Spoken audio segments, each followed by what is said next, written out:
नमस्कार।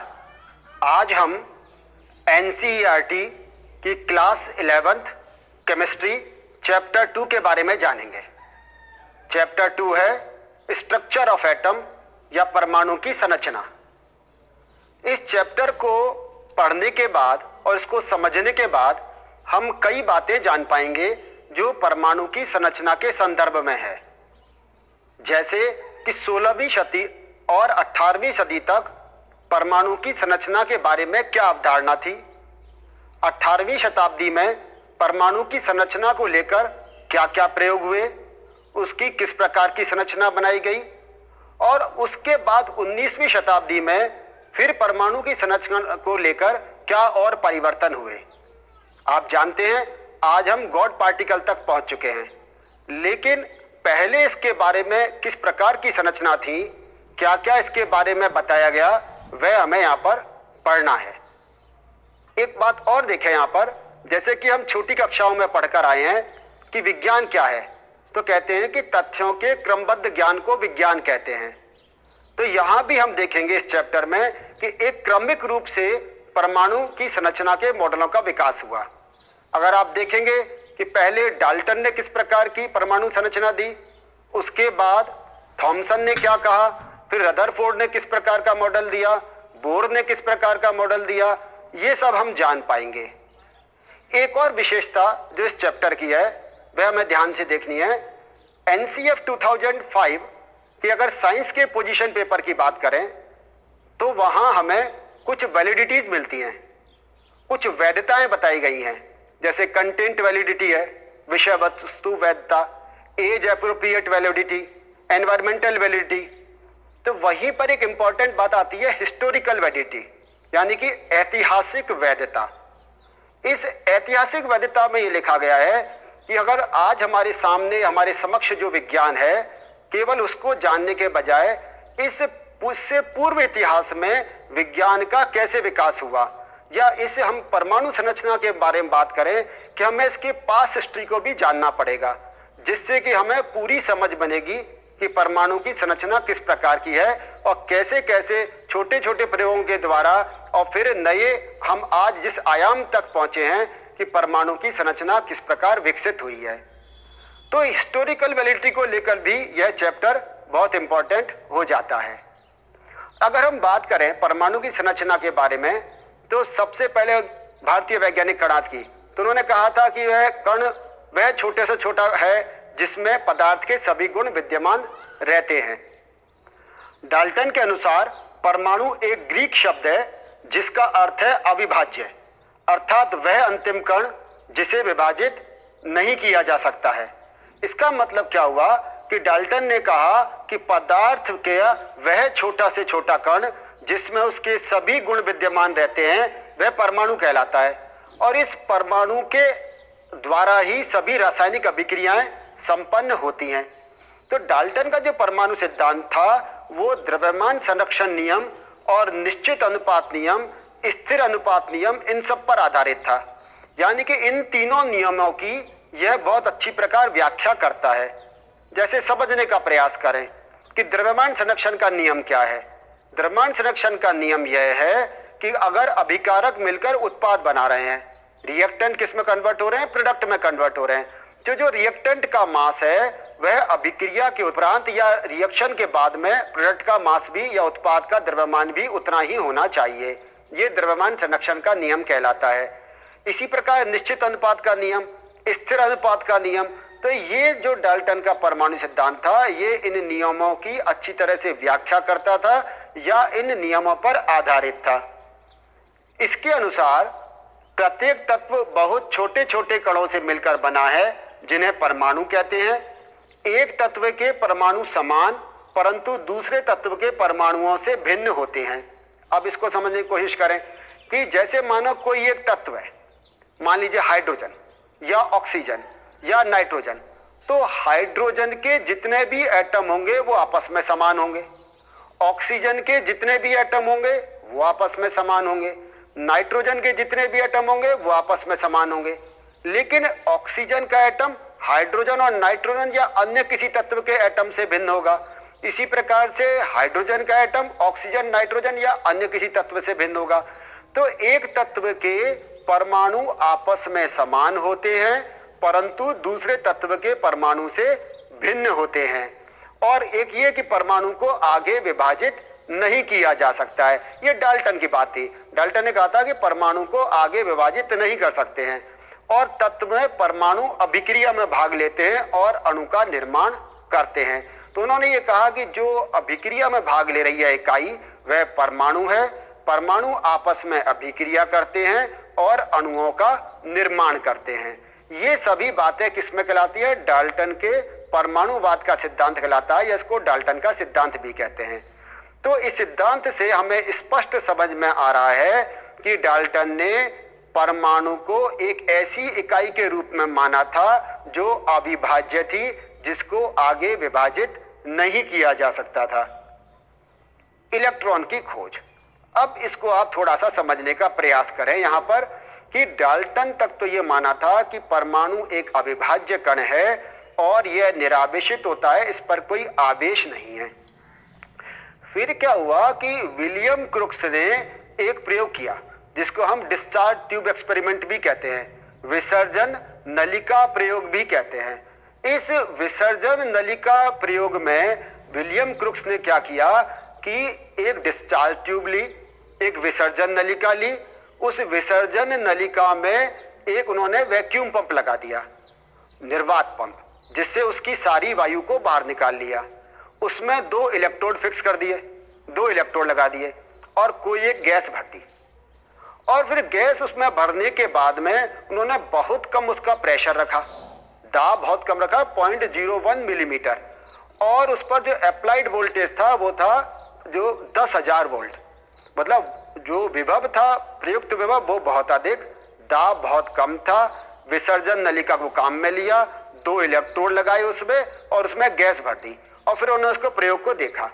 तो जब विसर्जन नलिका में उन्होंने जो प्रयोग करके देखा तो उनको लगा कि कैथोड से, जो इलेक्ट्रोड कैथोड था, उससे कुछ किरणें निकल रही हैं, उस कैथोड से कुछ किरणें निकल रही हैं, जिसको उन्होंने क्या कहा? कैथोड रेस का।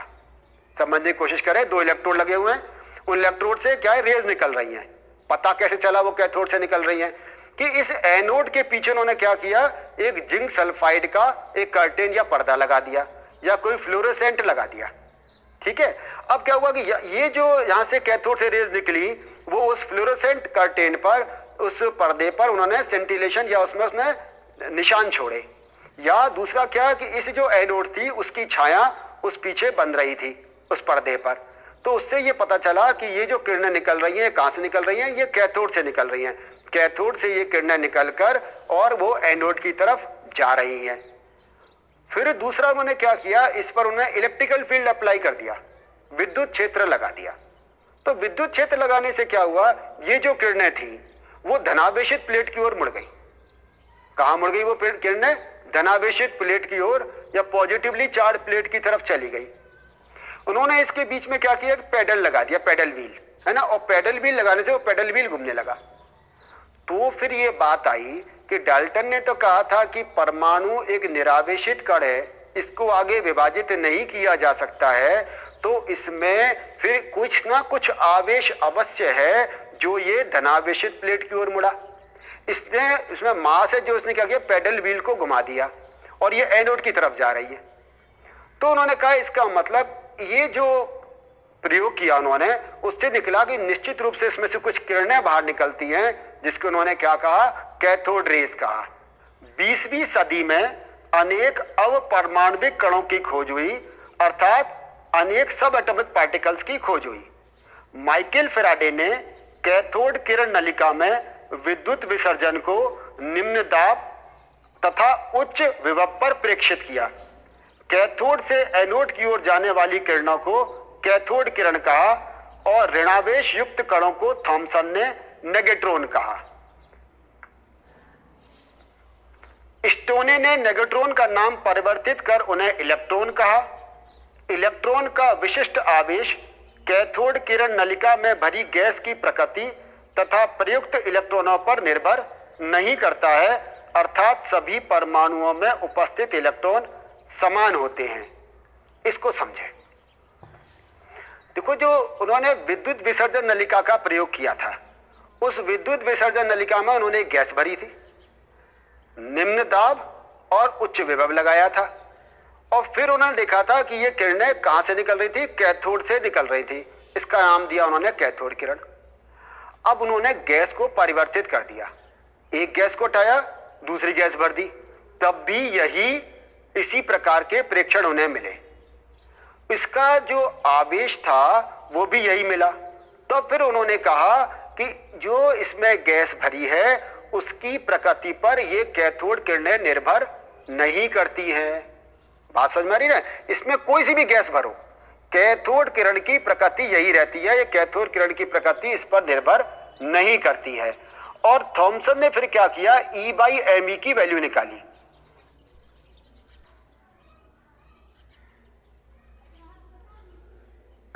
मास, इनका इन्होंने रेशो निकाला, वो आया 1.758820 इंटू 10⁻11 कूलम्स किलोग्राम -1। तो ये निकाला E/me की वैल्यू, और वो कितनी आई, 1.758820 इंटू 10⁻11 कूलम्स किलोग्राम -1। आर्य मिलिकन ने तेल बिंदु प्रयोग किया और इलेक्ट्रॉन पर आवेश -1.6 इंटू 10⁻19 कूलम्स निकाला। इस आधार पर उन्होंने इलेक्ट्रॉन का मास निकाला, इलेक्ट्रॉन के द्रव्यमान ज्ञात किया।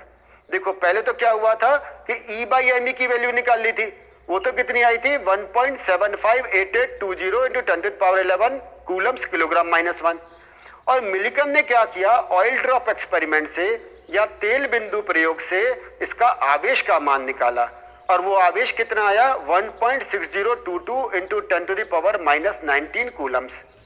तो मास इलेक्ट्रॉन का निकालने के लिए उन्होंने उस आवेश की मात्रा में E/me से जब डिवाइड किया तो हमें क्या आ गया, उसका इलेक्ट्रॉन का मास। तो यहां आप देखें कि 1.6022 इंटू 10⁻19 कूलम्स को जब 1.758820 इंटू 10⁻11 कूलम्स किलोग्राम -1 से डिवाइड करेंगे तो हमारे पास क्या वैल्यू आ रही है, 9.1094 इंटू 10⁻31 किलोग्राम। ये क्या है, ये है इलेक्ट्रॉन का द्रव्यमान। इलेक्ट्रॉन का द्रव्यमान कितना है, 9.1094 इंटू 10⁻31 किलोग्राम। प्रोटॉन और न्यूट्रॉन की खोज। परिवर्तित कैथोड किरण नलिका में किए गए विद्युत विसर्जन से धनावेशित कणों की खोज हुई, जिन्हें कैनाल किरणें कहा। इसको आप समझने का प्रयास करें, क्या है, वही लिए डिस्चार्ज ट्यूब। इसमें कह रहे हैं ये परिवर्तित कैथोड किरण नलिका। इसमें इन्होंने क्या किया, देखो इन्होंने क्या किया कि अब जो एनोड लगाया वो थोड़ा आगे की तरफ लगाया और कैथोड को कर दिया उन्होंने परफोरेटेड। परफोरेटेड मतलब छिद्र युक्त। क्या परिवर्तन किया, कैथोड इन्होंने यहां पर कर दिया परफोरेटेड या फिर छिद्र युक्त कर दिया, और एनोड लगाया, गैस भरी, वही कम दाब और उच्च विभव लगाया। तो उन्होंने देखा कि कैथोड से तो रेज निकल रही हैं, लेकिन उसके साथ साथ उन्होंने देखा कि कैथोड के पीछे भी कुछ निशान उन्हें मिले। इसका मतलब उन्होंने कहा कुछ किरणें एनोड से भी निकलती हैं। उसके लिए उन्होंने क्या किया था, परफोरेटेड लिया, छिद्र युक्त लिया था। तो इन छिद्रों में से होकर वो पीछे की तरफ उसमें जिंक सल्फाइड के पर्दे पर या फ्लोरोसेंट ट्यूब पर हमें निशान मिले। तब उन्होंने कहा इसका मतलब केवल कैथोड से ही किरणें नहीं निकलती हैं, बल्कि एनोड से भी किरणें निकलती हैं, और ऐसी किरणों को उन्होंने क्या कहा, कैनाल रेज कहा। यहां अंतर आप देख लें और समझें। कैथोड किरणें किन्हें कहा, जो कैथोड से निकलती हैं। एनोड किरण किन्हें कहा, जो कि एनोड से निकलती हैं। क्या किया था परिवर्तन के नाम पर, यहां पर उन्होंने परफोरेटेड कैथोड ले लिया था। अब एक और अंतर देखिए, इसमें अंतर यह कि जब वहां पर जब हमने कैथोड रेज की बात कर रहे थे और इलेक्ट्रिकल फील्ड लगाया था, तो वो जो किरण थी वो धनावेशित प्लेट की ओर मुड़ गई थी, पॉजिटिवली चार्ज प्लेट की ओर। और यहां जब इलेक्ट्रिकल फील्ड लगाया तो ये जो किरणें थी ये निगेटिवली चार्ज प्लेट की ओर मुड़ी। कैथोड किरणें कहां मुड़ी थी, पॉजिटिवली चार्ज प्लेट की ओर, और ये कहां मुड़ी, निगेटिवली चार्ज प्लेट की ओर। इसका मतलब उनका जो कैथोड किरणें थी वो कैसी थी, निश्चित रूप से वो ऋणावेशित रही होंगी, तभी वो धनावेशित प्लेट की ओर मुड़ी। और ये निश्चित रूप से धनावेशित होंगी, तभी वे ऋणावेशित प्लेट की ओर मुड़ी हैं। एक और बात, हमने जब कैथोड किरण की बात कर रहे थे तो हमने कहा था कि कैथोड किरणें इस बात पर निर्भर नहीं करती हैं कि उस डिस्चार्ज ट्यूब में या विसर्जन नलिका में कौन सी गैस भरी गई है, जबकि एनोड रेज, जिनको हम कैनाल रेज कह रहे हैं, जो एनोड से निकल रही हैं, वो इस बात पर निर्भर करती हैं कि उस विसर्जन नलिका में कौन सी गैस भरी हुई है। तो अंतर समझ में आ गया। कैथोड से निकलने वाली किरणें कैथोड रेज कहलाई, ये ऋणावेशित थी क्योंकि धनावेशित प्लेट की ओर मुड़ गई, और साथ में हमने ये कहा कि यह उस बात पर निर्भर नहीं करती थी या कि उस विसर्जन नलिका में कौन सी गैस भरी हुई है, उसकी प्रकृति पर निर्भर नहीं करती है। एनोड से निकलने वाली किरणें कैनाल रेज कहा है इनको, ये कहाँ मुड़ी, ये ऋणावेशित प्लेट की ओर, इसका मतलब ये धनावेशित है। और तीसरी बात ये जो विसर्जन नलिका में जो गैस भरी है उसकी प्रकृति पर निर्भर करती हैं। कणों के आवेश तथा द्रव्यमान का अनुपात उस गैस पर निर्भर करता है जिससे ये उत्पन्न होते हैं। चुंबकीय तथा विद्युत क्षेत्र लगाने पर इनका व्यवहार कैथोड किरण नलिका के प्रेक्षित व्यवहार से भिन्न होता है। जैसा कि हमने समझा कि कैथोड किरण मुड़ रही थी कहां पर, धनावेशित प्लेट की ओर, जबकि ये ऋणावेशित प्लेट की ओर मुड़ रही हैं। जैसे हमने इलेक्ट्रॉन का द्रव्यमान निकाला था, उसी प्रकार से यहाँ प्रोटॉन का द्रव्यमान निकालेंगे। तो वहां भी यही किया था कि आवेश में, यानी कि ई में ई बाई एम ई से इसको डिवाइड कर दिया था। यहाँ भी वही करेंगे। आवेश इसका है 1.6022 इंटू 10⁻⁻19 कूलम्स, और ई बाई एम ई की जो इसकी वैल्यू आई वो थी 9.579 इंटू 10⁴ कूलम्स किलोग्राम -1। इससे जो प्रोटॉन का द्रव्यमान आया वो था 1.672 इंटू 10⁻⁻27 किलोग्राम। तो अंतर देख ले, वहां आया था 9.11 10⁻⁻31 किलोग्राम इलेक्ट्रॉन का, जबकि यहां आ रहा है 1.672 इंटू 10⁻⁻27 किलोग्राम। तो ये थी प्रोटॉन की खोज। इसके बाद न्यूट्रॉन की खोज हुई। 1932 में चैडविक ने बेरिलियम पर अल्फा कणों का प्रहार किया और उससे न्यूट्रॉन की खोज हुई। ये कण प्रोटॉन की तुलना में कुछ अधिक भार वाले लेकिन विद्युत उदासीन थे। किया क्या इन्होंने, बेरिलियम पर अल्फा पार्टिकल मतलब हीलियम का न्यूक्लियस, हीलियम का नाभिक, यानी कि 2He4, उस पर उन्होंने प्रहार किया। तो उससे बनने वाला एक ऐसा कण मिला जिस पर कोई आवेश नहीं था, और लेकिन उसका भार था, और भार कितना था, प्रोटॉन की तुलना में थोड़ा सा ज्यादा। तो उन्होंने कहा इसका मतलब जो एटम है या परमाणु है उसमें इलेक्ट्रॉन और प्रोटॉन के अलावा एक कण और है जिस पर कोई आवेश नहीं है, लेकिन उसका जो द्रव्यमान है वो प्रोटॉन के द्रव्यमान की तुलना में थोड़ा सा ज्यादा है। हालांकि इलेक्ट्रॉन का द्रव्यमान था वो काफी कम था, आपने देखा था वो किस रेंज में था, 10⁻⁻31 किलोग्राम, और जबकि प्रोटॉन का जो द्रव्यमान है वो 10⁻⁻27 किलोग्राम है। तो उन्होंने देखा कि इलेक्ट्रॉन पर आवेश -1 था, प्रोटॉन का आवेश +1, और ये जो न्यूट्रॉन थे इन पर किसी प्रकार का कोई आवेश नहीं था, ये विद्युत उदासीन थे। यहां आप एक कंपैरेटिव टेबल देख रहे हैं। इलेक्ट्रॉन को स्मॉल ई से प्रदर्शित किया है। इसका आवेश देखें -1.6022 × 10⁻⁻19 कूलम्स। इसका जो रिलेटिव चार्ज या सापेक्ष आवेश है वो -1। इसका द्रव्यमान 1.90939 10⁻⁻31 किलोग्राम। इसका द्रव्यमान 0.0005486 AMU, या जिसको बाद में उन्होंने कहा 0U माना है। प्रोटॉन देखें स्मॉल p से रिप्रेजेंट करते हैं। इसका आवेश वही है जो इलेक्ट्रॉन का था, लेकिन यहाँ धन चिन्ह से दिखाते हैं या प्लस से दिखा रहे हैं। देखें यहाँ माइनस की जगह प्लस लगा हुआ है, प्लस 1.6022 इंटू 10⁻⁻19 कूलम्स। वहां सापेक्ष आवेश -1 था, यहाँ सापेक्ष आवेश क्या कह दिया हमने, +1, क्योंकि हमने कहा था ये धनावेशित किरणें है। और इसका जो द्रव्यमान है ये इलेक्ट्रॉन की तुलना में काफी अधिक है। आप देखें ये 1.67262 इंटू 10⁻⁻27 किलोग्राम है, जो -10⁻⁻31 किलोग्राम इलेक्ट्रॉन के भार से काफी अधिक है। और इसका द्रव्यमान देखें U में एटॉमिक मास यूनिट में वो है 1.00727 जिसे 1 माना गया। इसी प्रकार न्यूट्रॉन को स्मॉल n से प्रदर्शित करते हैं। जैसा हमने पहले कहा, इस पर कोई आवेश नहीं होता, सापेक्ष आवेश इसका 0। इसका द्रव्यमान हमने कहा था प्रोटॉन की तुलना में थोड़ा सा अधिक है। आप यहाँ देख रहे हैं, आपको स्पष्ट दिखाई दे रहा है कि इसका द्रव्यमान 1.67493 इंटू 10⁻⁻27 किलोग्राम है, या इसको हम कहें 1.00867 और जिसको हमने 1U से प्रदर्शित करते हैं। थॉमसन मॉडल, थॉमसन ने सबसे पहले एटॉमिक मॉडल दिया था 1904 में। उनके अनुसार परमाणु जिसकी त्रिज्या लगभग 10⁻⁻10 मीटर में धनावेश समान रूप से वितरित रहता है तथा इसमें इलेक्ट्रॉन इस प्रकार वितरित रहते हैं कि स्थायी विद्युत अवस्था प्राप्त हो सके। इस मॉडल को उन्होंने प्लम पुडिंग मॉडल अथवा रेजिंग पुडिंग मॉडल कहा। अब इसको समझने की कोशिश करें। थॉमसन ने पहला ऐसे व्यक्ति थे जिन्होंने एटॉमिक मॉडल दिया था या परमाणु की संरचना दी। उन समय 1904 में उन्होंने किस प्रकार की संरचना दी?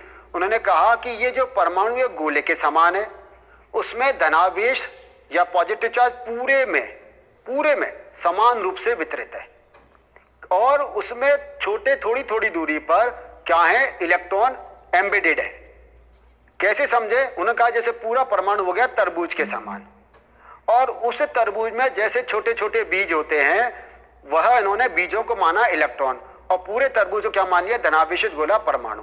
तो इस प्रकार उन्होंने परमाणु का एक मॉडल दिया जिसे प्लम पुडिंग मॉडल अथवा रेजिंग पुडिंग मॉडल भी कहते हैं। आपको चित्र में स्पष्ट दिखाई दे रहा है, एक पूरा धनावेशित गोला है और उसमें इलेक्ट्रॉन आपको दिखाई दे रहे हैं। इस मॉडल की कमियां, परमाणु के द्रव्यमान को परमाणु में समान रूप से वितरित माना। यह एक स्थैतिक मॉडल है जो इलेक्ट्रॉन की गतिशीलता को नहीं दर्शाता। यह परमाणु के स्थायित्व की व्याख्या नहीं करता है। देखो, ये आप जानते हैं, इस समय विज्ञान ने जो प्रगति की है उसके बाद हम समझ गए हैं कि परमाणु का धनावेशित भाग उसके केंद्र में स्थित है जिसको हम नाभिक कहते हैं, जबकि इन्होंने क्या कहा था कि धनावेश पूरे में फैला हुआ है। तो ये इनकी एक ड्रॉबैक थी, एक कमी थी। इन्होंने पूरे में धनावेश को फैला हुआ माना था, जो कि वास्तव में होता क्या है, वो एक सेंटर में एक संकेंद्रित रहता है, या हम कह परमाणु का भार एक सेंटर में रहता है। दूसरा ये स्टैटिक मॉडल था, जबकि होता क्या, इलेक्ट्रॉन तो लगातार घूमते रहते हैं, इलेक्ट्रॉन लगातार चक्कर लगाते रहते हैं। तो इस तरह से उसमें ये इलेक्ट्रॉन की गतिशीलता को वो नहीं समझा पाए थे। और तीसरा था कि इन्होंने परमाणु की स्टेबिलिटी के बारे में या स्थायित्व के बारे में कोई बात नहीं की थी। रदरफोर्ड मॉडल, ये जो थॉमसन की कमियां निकली वो रदरफोर्ड मॉडल से।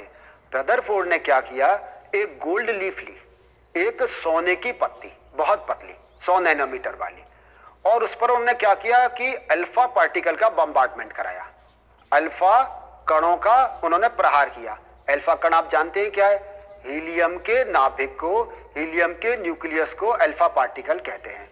2He4 2 positive. तो हीलियम का नाभिक क्या कहलाता है, अल्फा पार्टिकल। उसका बम्बार्डमेंट किस पर किया, गोल्ड फॉइल पर किया, सोने की पतली पत्ती पर, जो कितनी थी, कुल 100 नैनोमीटर मोटी थी। अब यदि थॉमसन का मॉडल होता, ये अल्फा पार्टिकल कैसे है, ये हीलियम का नाभिक कैसा है, पॉजिटिवली चार्ज। तो पॉजिटिव चार्ज, और वो थॉमसन ने कहा था सारे में पॉजिटिव चार्ज समान रूप से वितरित है। तो होना क्या चाहिए था कि ये जो अल्फा पार्टिकल भेजे ये टकराकर वापस आ जाने चाहिए थे, या इनका बहुत ज्यादा डिफ्लेक्शन विक्षेपण होना चाहिए था। लेकिन वास्तव में ऐसा हुआ नहीं। जब उन्होंने प्रेक्षण लिए तो उन्होंने देखा कि जब अल्फा पार्टिकल को भेजा तो अधिकांश अल्फा पार्टिकल बिना किसी डिफ्लेक्शन के, बिना किसी विक्षेपण के सीधे निकल गए। तो उनको बड़ा आश्चर्य हुआ कि ऐसे कैसे हुआ। थॉमसन तो कहते हैं सारे में धनावेश है, तो जब सारे में धनावेश है तो फिर ये सीधे कैसे निकल गए। फिर कुछ अल्फा कण थे, अल्फा पार्टिकल ऐसे थे जो कुछ एंगल से डिफ्लेक्ट हो गए या विक्षेपित हो गए, और 20,000 में से एक, लगभग ऐसा माना कि 20,000 में से एक अल्फा पार्टिकल टकराकर वापस आ गया। यह रदरफोर्ड के लिए बड़ी आश्चर्यजनक घटना थी। उनके ही शब्द में उन्होंने कहा कि यह उनके लिए इतनी आश्चर्यजनक घटना है कि एक 15 इंच मोटी तोप से निकला गोला एक पतले कागज से टकराकर वापस बाउंस बैक हुआ और चलाने वाले पर ही वार कर बैठा। आप देखें कितनी आश्चर्यजनक बात कही है, उनके ही शब्द हैं रदरफोर्ड के।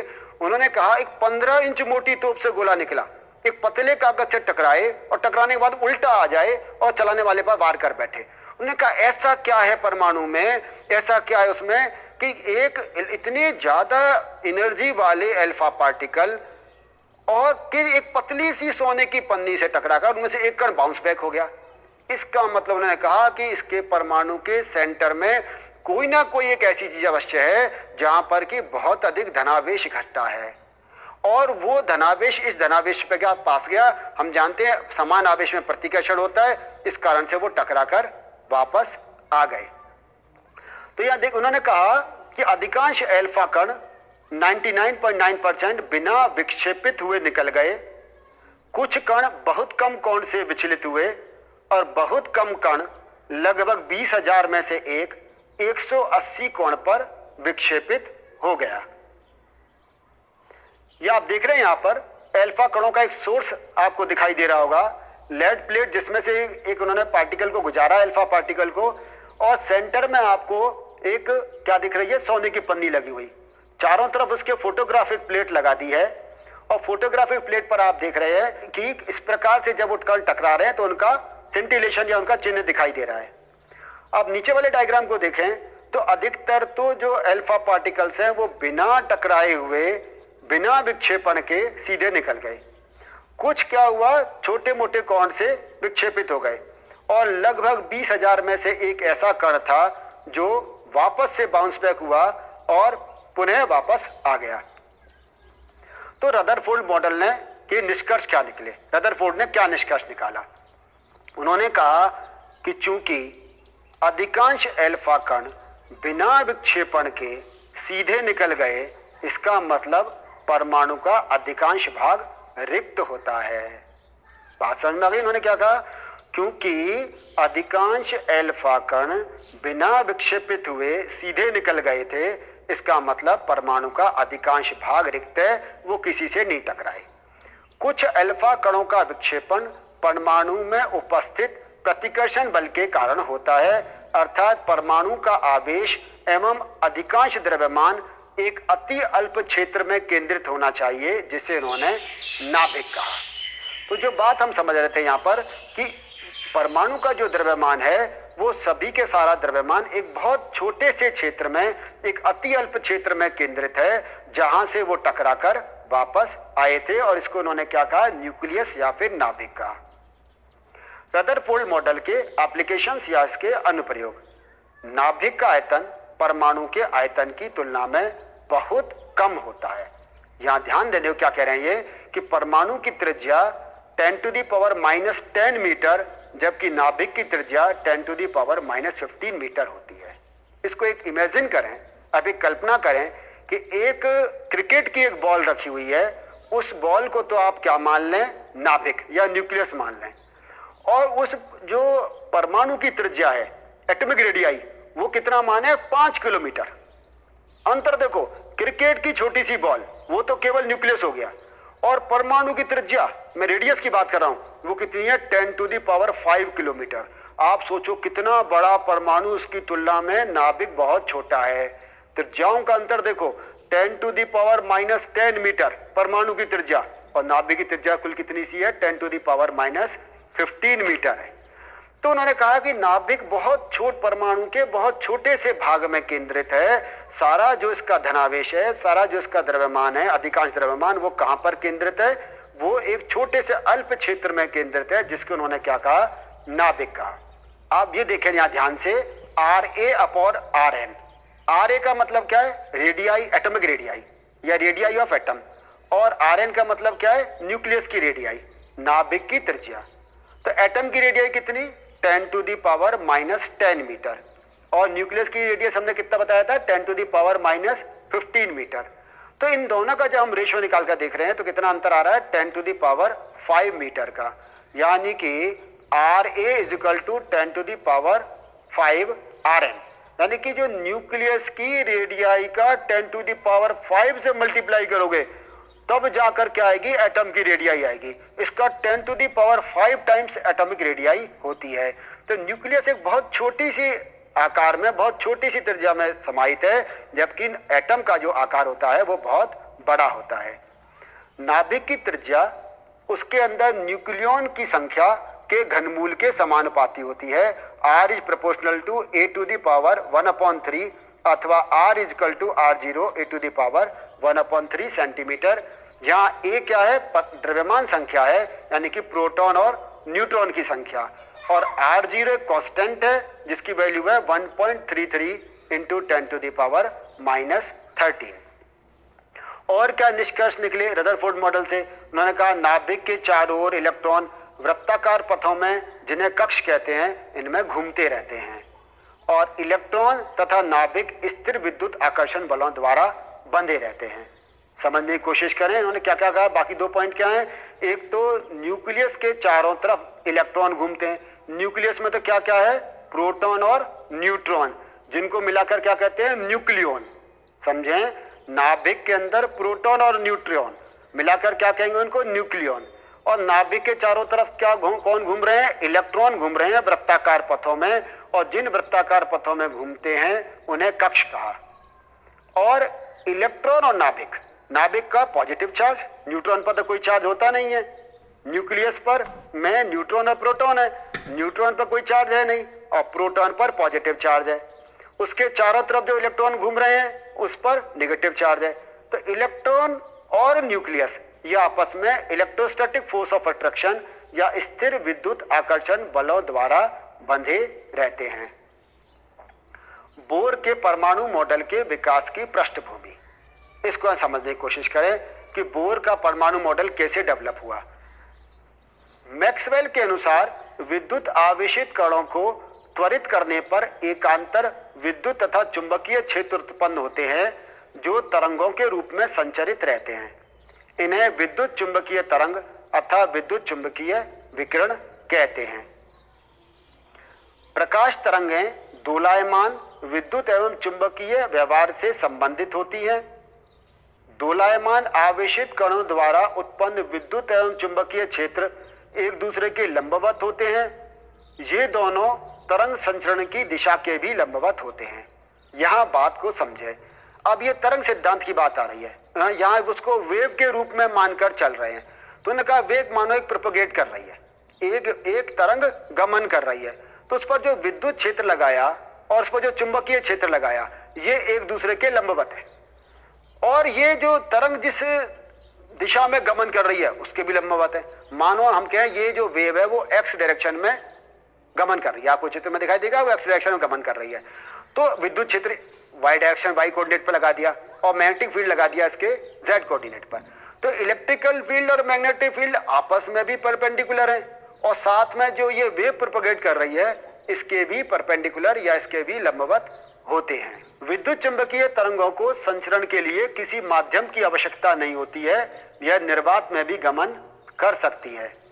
विद्युत चुंबकीय विकिरण कई प्रकार की होती हैं जिनकी तरंगदैर्घ्य तथा आवृत्ति एक दूसरे से भिन्न होती है। यह एक साथ मिलकर विद्युत चुंबकीय स्पेक्ट्रम बनाती हैं। विद्युत चुंबकीय विकिरणों को दर्शाने के लिए विभिन्न मात्रकों जैसे आवृत्ति, तरंगदैर्घ्य का उपयोग किया जाता है। निर्वात में सभी प्रकार के विद्युत चुंबकीय विकिरण एक समान गति अर्थात 3 × 10⁸ मीटर पर सेकंड से चलते हैं। इसको समझो, देखो ये है क्या। उन्होंने कहा इसको वेव नेचर माना।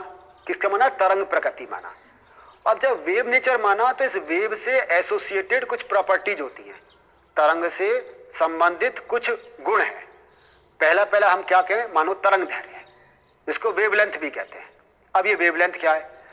एक वेव प्रोपोगेट कर रही है, आपने डायग्राम में भी देखा था।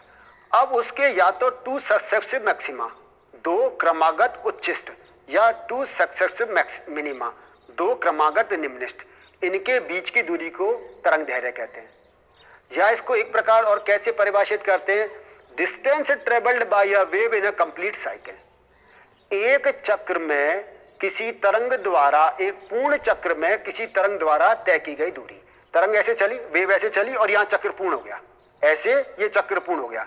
तो एक पूर्ण चक्र में किसी तरंग द्वारा तय की गई दूरी को तरंग दैर्घ्य या लैम्डा कहते हैं। Distance travelled by a wave in a complete cycle is called wavelength. और इसे रिप्रेजेंट किससे करते हैं? इसको लैम्डा से रिप्रेजेंट करते हैं।